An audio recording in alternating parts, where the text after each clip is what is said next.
দেখ তোর কথা রাখতে তোকে আমি রাত 10টার সময় তুই পড়িয়ে এলি ফুলিয়াতে চা খাওয়াতে নিয়ে যাচ্ছি, তাহলে কার কথা রাখতে? ভাবি এত ভালো, কার কথা রাখতে? মানে ওর কথা রাখতে, ওর কথা রাখলাম, ঘুরতে নিয়ে যাচ্ছি ওকে। ও অভিলিপ্সার কথা রাখতে তুই ঘুরতে নিয়ে যাচ্ছিস আর গাড়ি আমাকে দিয়ে চালাচ্ছিস ঠান্ডার মধ্যে। কি হয়েছে? নিজে গাড়ি চালা তাহলে। তোর আরে বউ একই তো ব্যাপার। না না তোর বউ তুই কথা রাখবি, আমি গাড়ি চালাবো ঠান্ডার মধ্যে। নিজে মাঝখানে বসে থাকবি, ওকে লাস্টে বসিয়ে রাখবি। এরকম হাড় কাঁপানো ঠান্ডায় 10 ডিগ্রি টেম্পারেচার হাই রোড দিয়ে আমি গাড়ি চালাচ্ছি, নিজে হেলমেট পরে বসে আরে আছি। এইটুকু তো করে নাকি, বন্ধুরা বন্ধুর জন্য তো এইটুকু তো করে। আমি চালাচ্ছি, আমি গাড়ি চালাচ্ছি, হেলমেট তুই পরে বসে আছিস ঠান্ডার জন্য।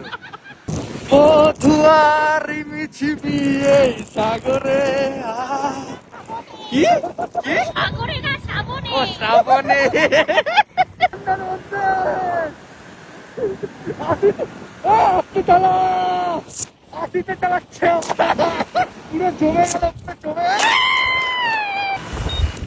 ঠান্ডা হোক, বর্ষা হোক, শীত হোক, গ্রীষ্ম হোক, যাই হোক, চা খাওয়া থামবে না। চলে এলাম ফুলিয়া, আমার কুটি ফ্যামিলি কফি খেতে এসেছি ভাই, কফি। হ্যাঁ কফি। কফি খেতে, কফি ঠান্ডায় কফি, গরমে চা।